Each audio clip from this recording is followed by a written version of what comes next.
again, we don't always feel qualified to do Never. this. And it could be to something specific to tackle.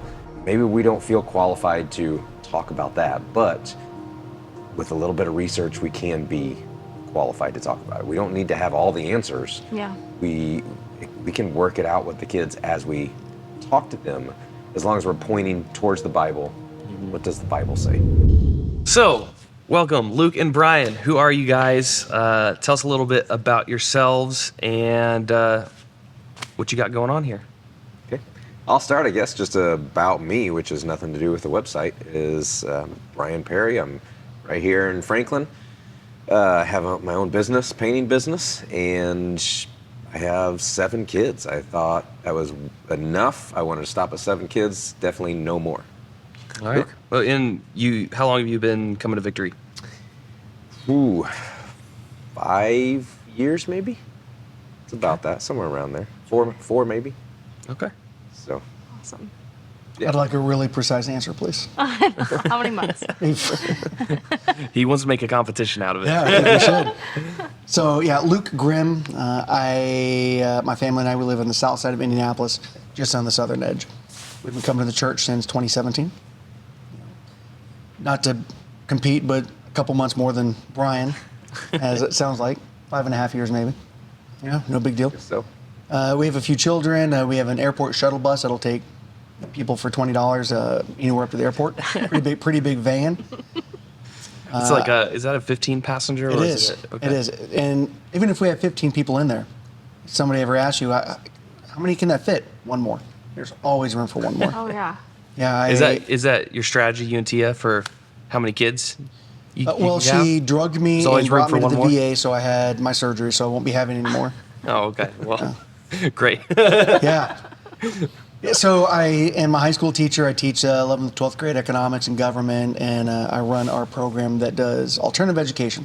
Students that are upside down in credits and may not graduate. I was in the military for a little bit before moving here, but we are now Indiana Hoosiers. Yeah. Nice. How No many plans kids? of moving anywhere else ever again. I have the itch. There are a lot of places I still like to go. This is the longest I've ever lived anywhere in my life. Oh, wow. Spent 4 years in Minnesota, and then Hawaii. I spent 3 years 2 times over, but living here for 5.5 years is the longest anywhere. I get the itch to move, but first time owning a house, it's pretty tough to start a lot of things over. We may be here for quite a while. Cool. how many kids do you actually have? Oh, yeah. You never actually said that. Not that it's a competition, right? So we have 8 children. It's like golf, though. Yeah. Oh. We Okay. have 8 children. Okay. Yeah, 8. 8 children. We love them all. We don't like them all most days, but we definitely love them all. Did you guys know each other before coming to Victory? No. Cool.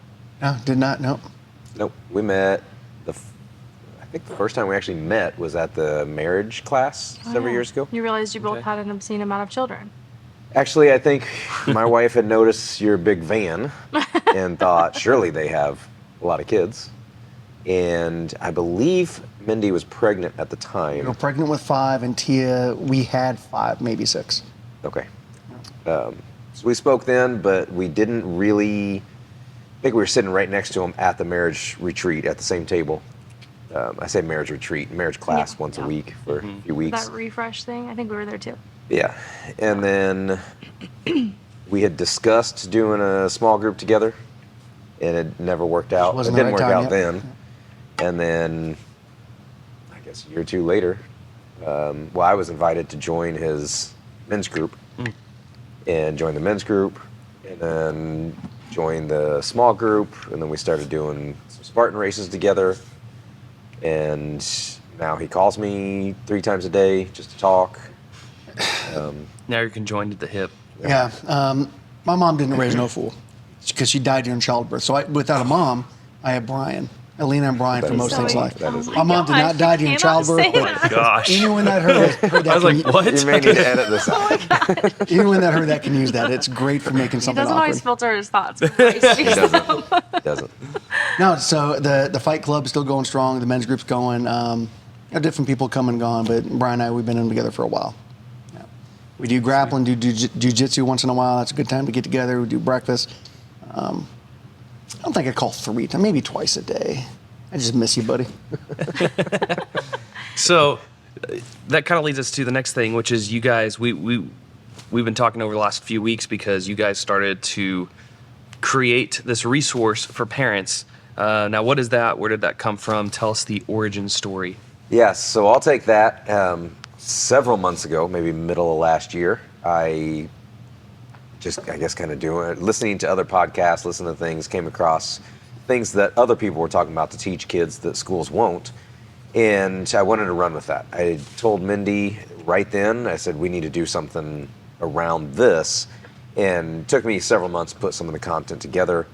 So I guess I just started putting the content together. Didn't start the website till end of this past year. And then I had told her, she really didn't know some of that was going on, that I was putting it together until right at the end of the year. But once she realized what all I was doing, not that I was hiding it, but anyway, I told her I was going to get Luke involved somehow.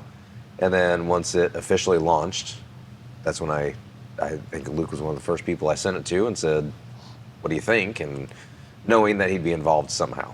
So he got involved. And what it is, it's these16things.com. And it's just 16 things to teach kids that schools won't. And we may change it out a little bit, change things here and there, but in general, there's 16 things that we feel that kids need to learn that they're not being taught in school. Okay. Anything to add? Yeah, I was listening to a TED Talk today. There was a person, I think he teaches out of Atlanta, really good TED Talk, and I normally don't listen to them because they tend to have an interest in political bias. But this person was talking about education and how schools are missing the mark. And he was talking about standardized tests. Standardized tests. And he teaches Algebra 2 and trig and calc. And you're saying that schools are more concerned that somebody can work with polynomials, factoring polynomials, than they can work with understanding a debit card and a credit card. Mm-hmm. They can understand a budget. They can understand how to function in life and do these things that we know they need. We think that factoring trinomials is more important than someone that has a gift in the arts. We have a singular elective for art, but then we have 6 credits that are required in math, knowing hardly anyone's going to go factor trinomials in life. Schools have it backwards. Now, I'm listening to this, I'm thinking this is kind of what our website's about, is that are we teaching people the things that really matter? Or are we thinking that government knows best, or that the school knows best, or the television knows best? So I kind of go back and forth in my mind about what this is. Is it a way for us to make money? No. I think we were joking about like a 45-cent paycheck that was inbound. It's absolutely not about that. It's an outreach. And that has me thinking, gosh, you have these people with outreaches that are doing these missions, then you rewind back to the nexus when it all kicked off. I wonder what they thought it would be at that moment. Mm-hmm. I consider early 2023 the nexus for this. It may be a complete nonprofit. We're just trying to give tools and resources to parents. And there's no cost to anybody, no cost whatsoever. But if a parent is willing to open up and read a lesson, it takes 5 minutes. If they're willing to read it and say, oh, this one's important. I want to go sit my kid or my children down at the table. No electronics involved, just sit them down and have this conversation. Yes, I choose to do that. Those parents, I think, are going to have blessings of great relationships with their kids. They're going to watch their kids finish high school, go on their own, and be successful. And if we have any part of that, I consider this a huge victory. Sweet. Yeah. So what do you think, well, first off, what are some of do you want to give us some examples of what some of these 16 things are? I don't know if you want to go through all of them or not right now. We but said like we'd love to just touch on like those. If you were to mention 3 right now, like that would be a family's like biggest takeaway, like so far. Like what would you say if like 3 tangible things to implement right now? We'll take turns. I'll say whatever's on my mind, and you go with whatever's on yours. Yeah. We'll see if we have the same one. Standing in truth is a big one for me. Standing in truth for Christ. So the book, I Don't Have Enough Faith to Be an Atheist, our group is doing that as a book study currently. We went and saw Frank Turek. He spoke at a local church a week and a half ago. He's the author. It's so cool. We got to go see him while we're I doing the follow book his study. Cross-Examined on YouTube. That's right. He's got a lot of great stuff there. Yeah, we got to go watch him talk about I don't have enough faith to be an atheist. In the first 2 chapters, I discuss is there truth and what is truth. And we have kids today that struggle what is truth? They conflate that with opinion. It's okay to have opinions, but this is my truth. You're saying that everything that I see this is my reality, and it's fake. It's Because what if your reality doesn't match with my reality? Then whose reality wins? That's right. And so what do we have? We have a bunch of teenagers that are taught, you just do you, man. You just do you. What? At what point is that going to encroach on you then? It's going to. And you look in scripture and there's no accountability with that. I mean, like, accountability is scripture. Our lives stand on scripture. And if you're just making up your own truths, there's no accountability. Nobody can tell you you're wrong. And that, I think, is where faith crumbles. Yeah, and Jesus is the best role model for dealing with this stuff. When he started pulling in his disciples and working, he called truth out hard time and time and time again, and people got upset. Yeah. People got very upset. And it's when it comes to judging, you shouldn't judge. Zach, I like your hat, man. You're cool with that judgment. I like or dislike something, that's a judgment. No one says anything. But if I say you're overweight, Zach, all of a sudden don't judge. Well, they're both judgments. You just don't like the judgment. And so we get caught up in, well, if your truth is my truth, then we're cool. But if we disagree on something, your truth, no, there is truth. And a lot of parents don't know how to deal with this with their kids, so they let it go. Then that kid becomes 18, they finish high school, they move out, and we will lose them to the world. And it's not as simple as losing a kid to some political opinion like it used to be. We're talking about souls. We're talking about an actual soul of a real person that Jesus wants in his kingdom. And a lot of the stuff nowadays will pull your soul in a really, really bad way. And you may never get your kid back for 2 decades.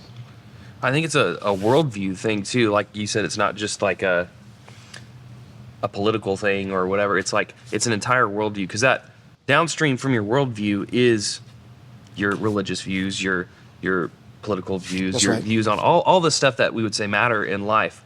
And so, like, I think where a lot of kids hear these kinds of conversations about you do you or don't judge or whatever, I think a lot of that comes from compassion, because for years schools always taught, like, I don't know what they still do, I'm sure they still do a little bit, but like bullying is bad and all that kind of stuff. Acceptance And so of all. be tolerant of other people, and that came, I think, from well-intentioned places of everybody, let's try to get along and all that kind of stuff. Read a And book by its cover. I remember yeah, that get to statement. know people, and don't infringe your worldview on other people. And that sounds nice in theory until somebody's offended by the worldview that somebody else has, because of the judgment calls that they make. And so I think this comes from like compassion. And so what students hear in those conversations are like, well, this is a good thing, because I'm not telling anybody what to do. They can do what they want to do, and it's not going to bother anybody. So why should I infringe my worldview on somebody? But you're saying, and especially through these resources on 16 things and with truth, is like, well, no, unless we as parents are actually instilling what is actually true and grounded in reality, which we believe is founded in Scripture, Right. then everything else will fall apart, and then eventually that worldview of tolerance will be intolerant of your foundational upbringing in Christ. So you bring up intolerant and acceptance. So something to consider for anyone listening to this, like, wait, truth, what are we talking about? Acceptance? We should accept things. To accept things means to allow and say something is okay. I don't have a dictionary in front of me, but I can't be too far off. To accept something means to say that that is correct. Oh, you say that 7 times 2 is 14? I accept that. That is okay. But we use it in the context. Oh, you should accept. Just acceptance means to be around stuff. So we have turned a lot of our cultural morality stuff into accepting things. So now we're supposed to say that things are okay. And now the new boundary is you must participate in things. Yes. We have gone from let people do what they want in their own homes. They won't mess with me. Now we're told that we must accept things. We are. And now we're being punished, especially high-profile like sports athletes that don't participate in certain things. That's where we're going. Not only because I could find you news articles where high-level politicians have an issue with acceptance. I don't remember her name. She's the first transgender person in government. I don't remember her name. Health and Services, something like that. First it, openly transgender woman. Rachel Levine Yes, person? yes. And she was on record about 4 days ago having an issue accepting. Wait, you accepting us? Well, what does that mean? Thanks. She's sarcastically, what does that mean to accept? In other words, she has an issue with that. It's not about accepting. We need to go further. So our teens are told to accept this truth that you have to accept people, but accepting things means to say that this is right, and it's not. Which is ironic, because I was just talking to a student earlier this week who got detention for Think about that. not accepting, like, he accidentally misgendered somebody. You got detention And for he got that. detention for it. Really. That's right here in town. And is that not the same thing, except the tables turned? That's Yeah. right here in Franklin. That's Oh, right yeah. here. And That's at the middle school. I mean, that's the sad part is that there's just a lot of like behind the curtain things going on in our schools, like stuff that parents are not even aware of. It's like the stuff that gets sent home just to kids, not to parents, about all the clubs and that kind of stuff. Like parents don't even see that, so it's like we don't even have a chance sometimes. And So- how would that family know that the kid got detention unless Yeah. the kid told the family? Most likely the family wouldn't know, or they wouldn't even know why. Yeah. So the last thing on truth is, we mentioned worldviews. We'll say evolution and creation. Evolution, I'll debate this with anybody. Once you accept macroevolution, that species turns into another species, you don't need God. Time and chance is all you need. Chance doesn't cause anything. Chance is just an obscure word. Chance is not a thing. Time and chance. So once you accept that, you don't need God. So just that one issue alone, finding truth. What is the truth? If you go down the evolution path, you don't need God. Richard Dawkins, one of those high-profile evolutionists out there, they're admitting, once I started to go down the evolutionary path, I became an atheist. I'm just being vocal about what a lot of people won't tell you. And so if you're a parent with teenagers and you can't have this conversation, I promise you your high school science class is. Oh yeah. So what is truth matters. It can lead you down a worldview that can turn your heart and soul away from God. Families don't want that, so we're just trying to give some lessons, some tools. So standing in truth in Christ is one of my top things on our 16. Awesome. You want to share one of yours? Yeah, so with standing in truth, not every topic that we talk about is going to be 100% faith-based, I guess. So all of them faith will be wrapped up in it somehow. For example, finances. We can talk about what does the Bible say about finances? And that's one of them in there. But another one, I'm just going to go talk about one we did in a lesson just a few weeks ago, is how to sell an idea. So this is one that's not 100% faith-based, but how to sell an idea. And most people think, well, my kid's not going to be a salesman, or probably not going to be a salesman, so why does this matter? We sell every day. You two had to sell each other on the idea that you'd be a good spouse. How's that working? Going well? I think it's going great. Wonderful. Good answer. Good So answer. we had to sell each other on the idea that we'd be good friends. Same thing with my wife, Mindy. I had to sell her on the idea. And I didn't give her a presentation on why. There was That'd no probably be PowerPoint. really good, though. I'm amazing. Sit down, Mindy. Dim the lights, screen on. Yes, I have the Romantic. old style film that I'm going to show you a bunch of pictures. So, but we didn't give that presentation, but in life, the life was the presentation. So teaching the kids how to sell the idea that they're going to be a good spouse eventually, they're going to be a good friend, everything like that. So examples of how we even did this is, I know Luke can give the example of what his kids did, but my kids, we were going to go on a vacation. We have moved it to a different one, but one place we were going to go, we're going to be driving through all the way to LA, and Michaela wanted to go to a museum in LA. And I had her give me a presentation on why we would want to go to the museum. Not why she would want to go, but why I would want to take her. Like take the whole ownership family. of their ideas. Like how do I? Yeah. Like. Yeah. And it gives them that almost like maturity in order. Like I feel like that helps a lot in talking with adults. Like. Right. There's a lot of kids these days that like just really struggle to hold a conversation. But They do, That and helps with a that lot was of one things, as well. or skills so in that. Yeah. about how to deal with people and Yeah. and how to have a conversation Confidence. with that. somebody other than if you're 12, with somebody other than your 12-year-old classmate. Yeah. How can you have a conversation with an adult That's or with good. younger kids? And nowadays it seems like people only want to talk to their small group of friends. Yeah. And that's it. So Sure. so with the selling an idea, the point of that is look at the other person's perspective, which happens every day in life. We need to look at other people's perspective, not just say why I want to do this. So as parents, as you're trying to get your kids to do something, sell the idea to them. talk to them about the benefits of them doing whatever that is, whether it's cleaning their room, going to bed on time, excuse me, whatever that would be. Try to get them to see the benefits to themselves, not Going just, on, you like- need to go clean your room. Yeah. Yeah, going Just to because the I said why so. behind the Right. what. Yeah. And that'll be good, and like you said, in all areas of life, because even if they're put in a position where they're in the classroom or they go off to college or they're talking with an atheist friend, like being able to sell the why behind the what Right. that you believe in. Yep. So, I'm no fool. Like, I believe for these reasons. Here's why I think, and here's why I disagree with your premise. Right. And being able to sell people on ideas, Yeah. huge.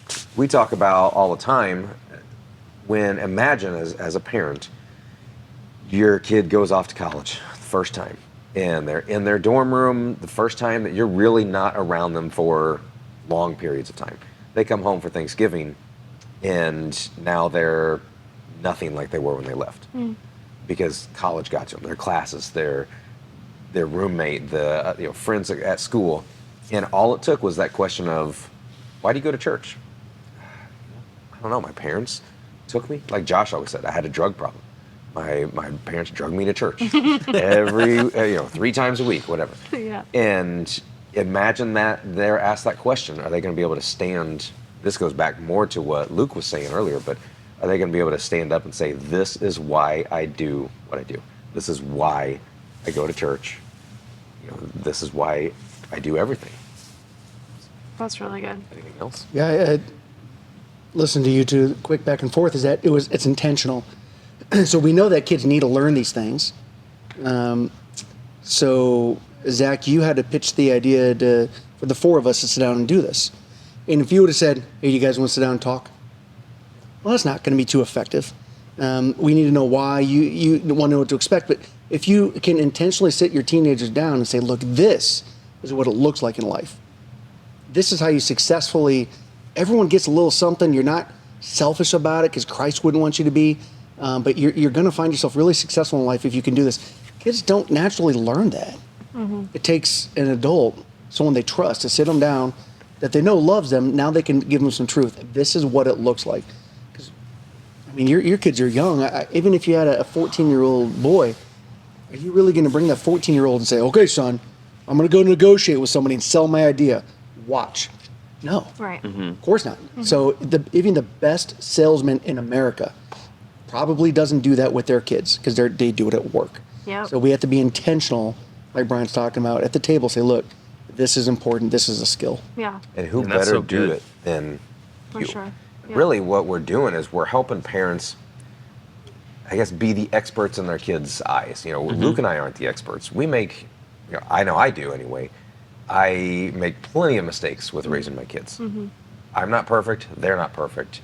But we recognize that there's things that we can put together to help parents and, again, help them become the experts in their kids' eyes. I always wonder, like, what is going to be that thing that makes my kid view me as a respectable, like an authority that is worthy of respect? Because I remember growing up thinking that my parents, like, were the lamest, like, they just did not understand. I remember thinking, they don't get it. They don't understand. They could never understand what I'm going through because they seemed so, like when you're an adult, you easily forget how it, like, I even see it now. Like, I forget what it felt like to be a middle schooler.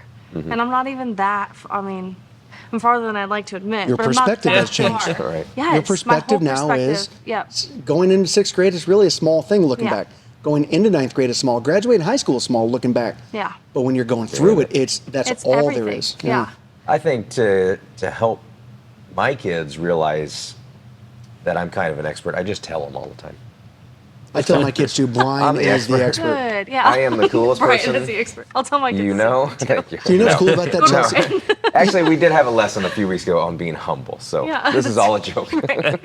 You're making the statement. I wonder if my kids will know that I am. I remember how you phrased it, about how they're going to look at me. So I believe, and you gave me some evidence with how you thought your parents just didn't understand. In fact, let me ask you, what one thing is it of your past with your parents that makes you think they just never understood? Can you name 1 or 2 specific things? I think they'd be okay with me saying this. We've talked now that I'm an adult and they're, have adult children. I don't really remember hearing them apologize much and come down to our level and say like, I was wrong. And I think that's something I'm trying to do as a parent now. Like, even though my big problems with my kids are small right now because they're young, Yeah. my youngest 1-year-old yesterday pulls a huge jug of water off of the table just because he's curious. And I find myself explosively responding because I had been a little triggered because everyone was really already a lot. And I'm sure, I don't know, young parents might be able to relate with that feeling of just like being overstimulated and like in a state of overwhelm. And then you start spiraling, and then you're like, oh, like I have to go get a washcloth, and like, I don't know. And then your kids all see that. All 3 of the boys were in the room watching me throw a little temper tantrum about water on the floor.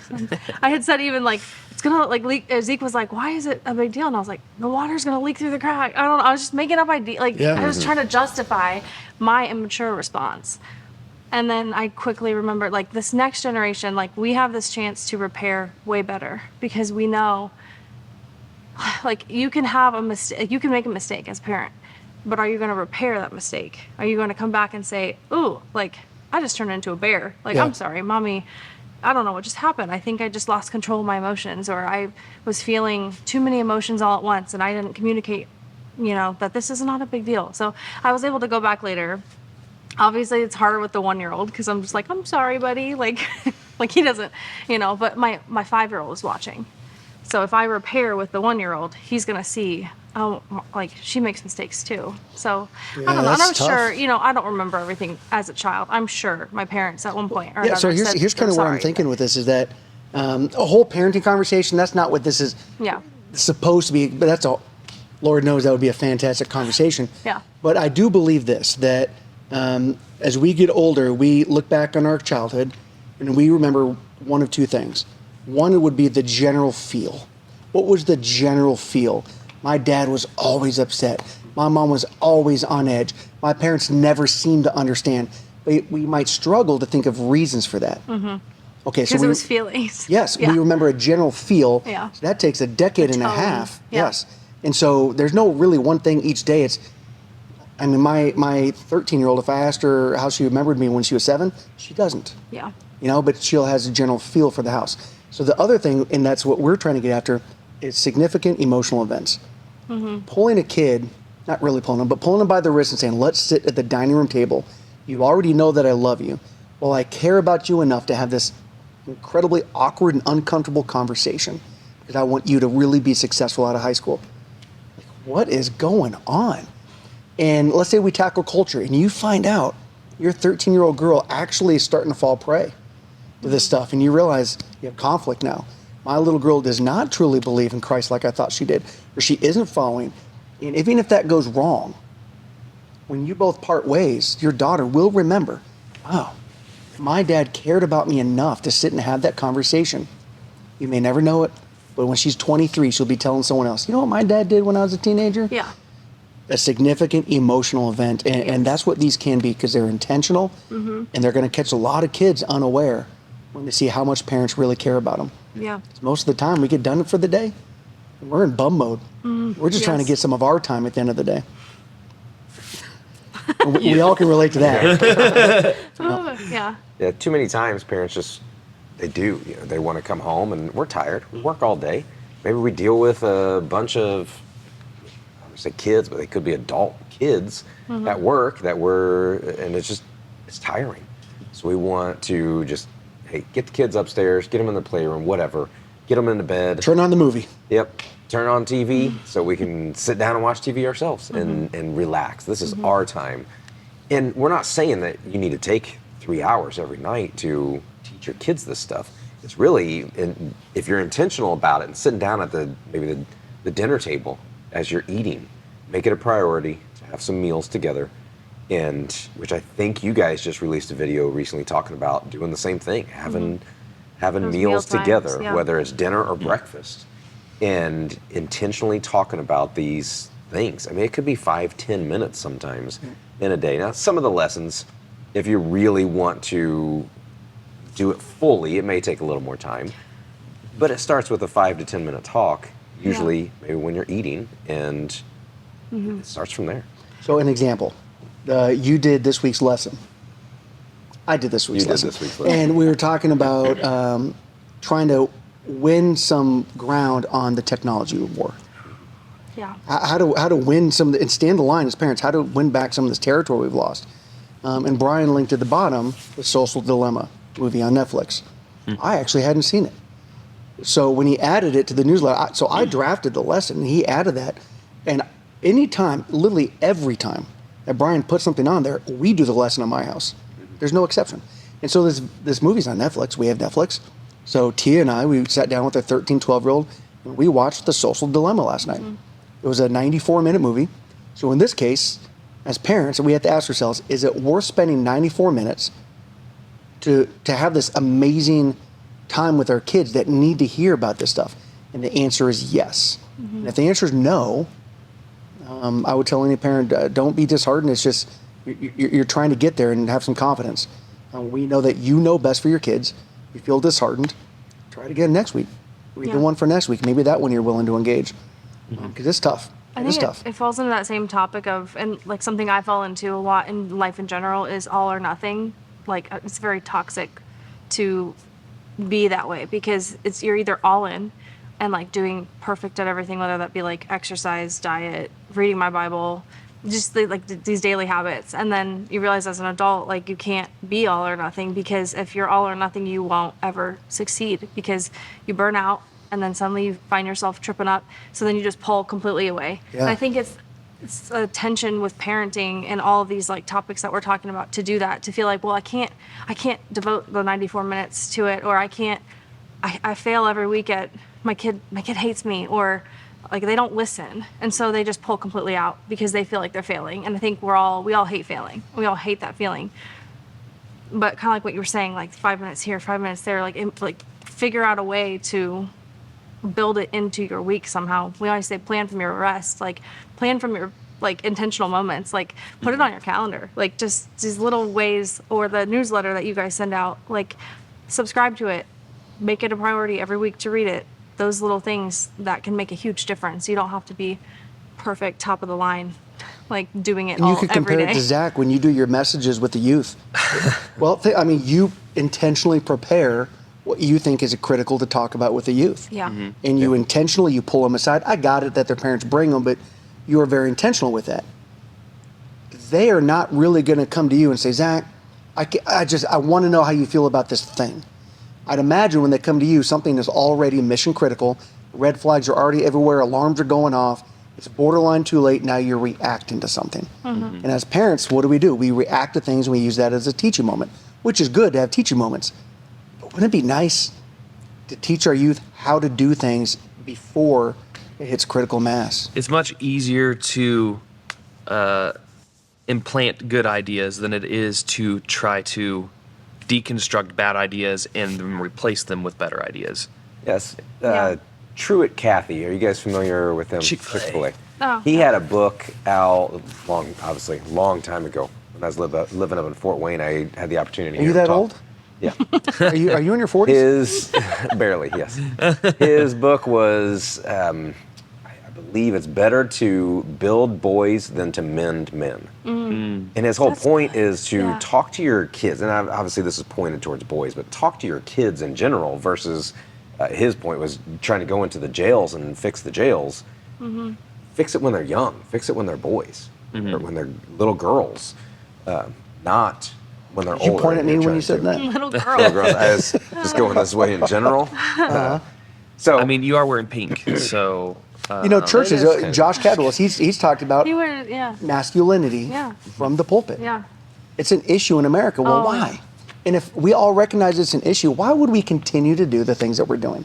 Has anybody been in the toddler, like the boys' clothing section at Target lately? It doesn't look any different than the girls. It's so sad. Like, where are we gonna buy clothes?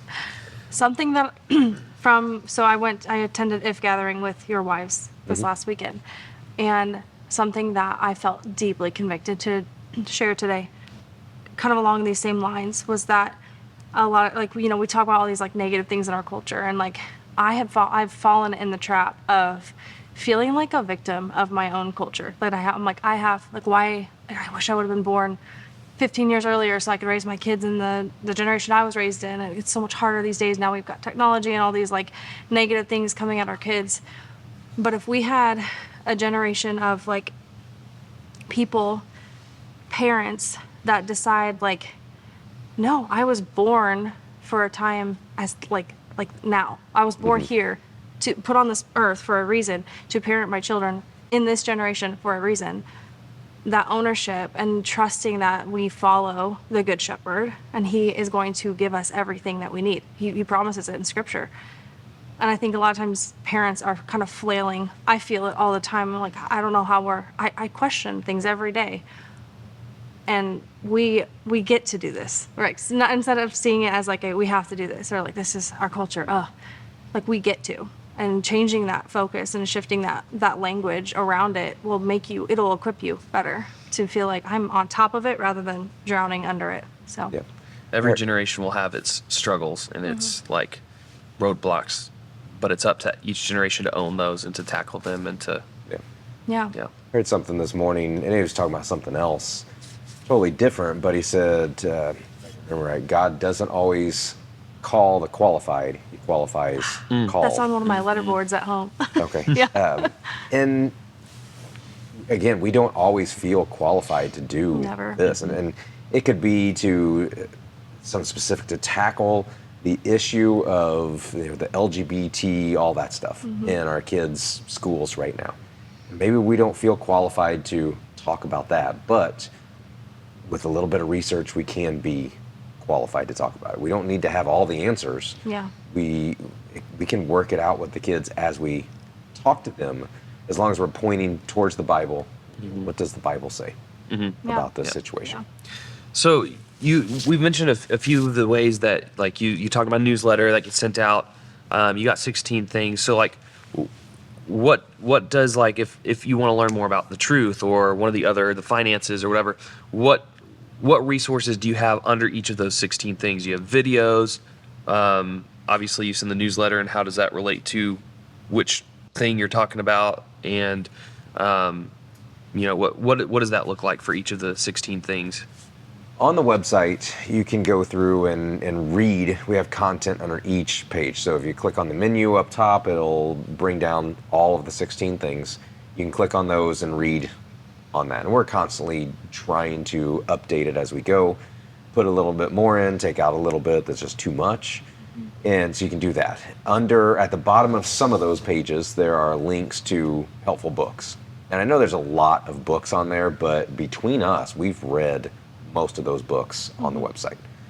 And then there's also a free ebook that you can go to, and at the top of the website, same thing, click on the menu, it just says book.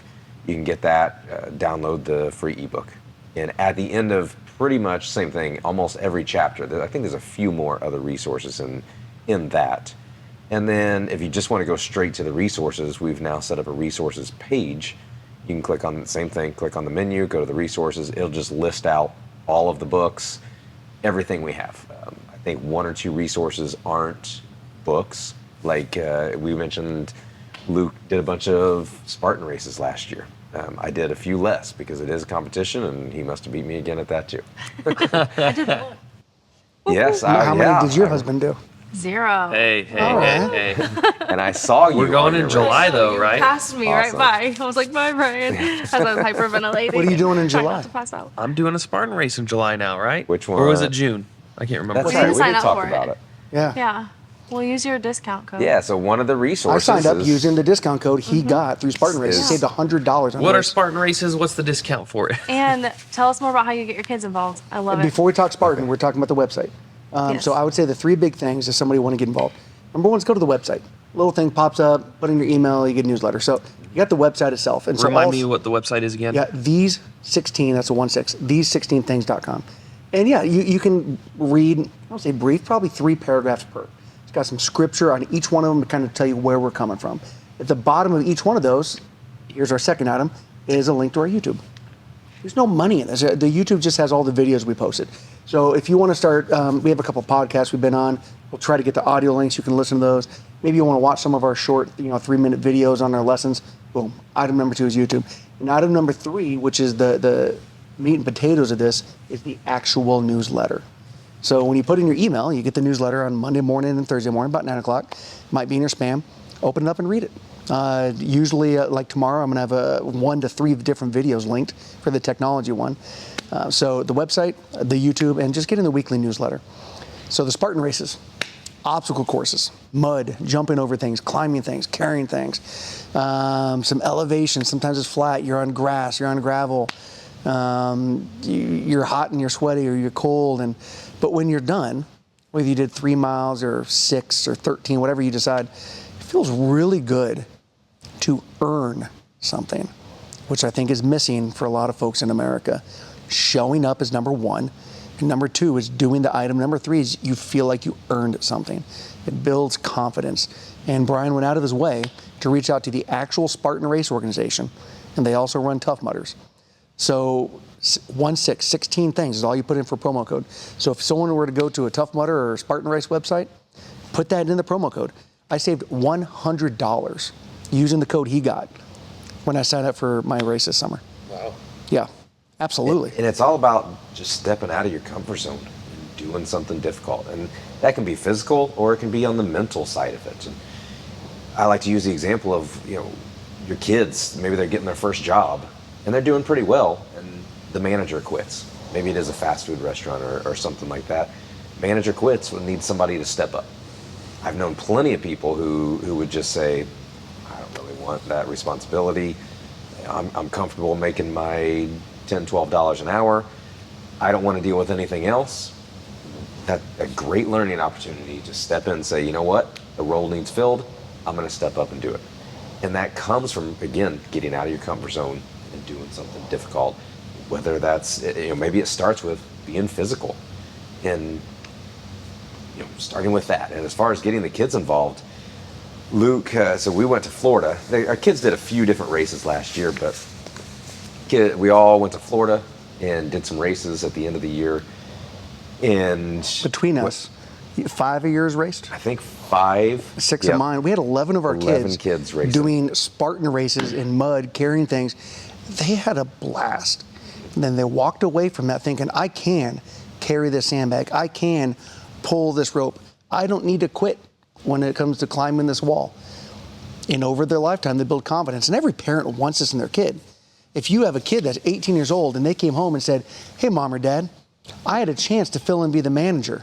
What'd you do? Well, I said no because I'm comfortable where I am. Every parent would want to pull their hair out. We have to be intentional. This is one of the 16 things on there.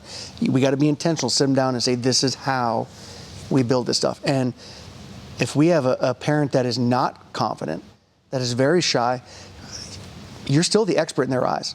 They look at you thinking you are the subject matter expert. They don't know that you're not. So you're going to grow from this too. All in all, everybody wins. There are no losers in this. And if we're not showing them how to get uncomfortable and do those things, where are they going to learn it? That's right. Yeah. More is caught than is taught. We'll say it every time. I appreciate you guys letting us talk about it today. Yeah. Thanks Yeah. for being here. Thanks for coming and sharing about it. And, you mentioned you got books and those kinds of things there. What are maybe some other resources that you utilize that would be good to point parents to that's got some other stuff, maybe stuff that's influenced you well? I know you mentioned TED Talks, but Yeah. I don't know. I'm just curious what's in your diet of influence that. So I'm noticing that as we are putting together our weekly newsletter, like the next one I'm going to write on is going to have to do with leading and following. How do you become a good leader if you don't have a clue how to follow? Where can we look in the scripture for leadership? And I'm already thinking, okay, where have I built myself from? Have I read books? Do I have experiences? So when it comes time to writing that, that's where we'll put some things at the bottom of the newsletter. So I don't feel like we have an exhaustive list of all these places, but as the lessons come, we're starting to really build a pretty good list of resources. So it's growing. And these resources are good for parents that have kids of any age, right? Like, or is there a certain age No, group but your of- oldest is 5. What a great example. You mentioned spilling the water jug. Your kiddo spilled that, and you don't want to be a certain kind of parent in front of your 5-year-old. What if we already know where we want to take them? We have a vision. Why wait until we have to fix men? Let's build our boys up now. I think it's fantastic for people with toddlers, maybe a little bit young, but you're never too young to If you already have it in a your vision. brain, Yeah. then it's like you get to pull from something rather than feeling like you're walking through it, and having to search it out as you're So really, it's a question for a parent. Do you care how your teenagers will be, or don't you? Do you care how they will be when they're 20, or don't you? Do you want your 22-year-old to still call you and ask for advice and tell you about hardships, or don't you? Because none of that happens by itself. I feel like that's one of the biggest temptations I see with parents is to want to be their friend too early, rather than like if you have that foundation of teaching them what they need to know, being okay, being a little bit authoritative at times, and the Proverbs talks about discipline and the father who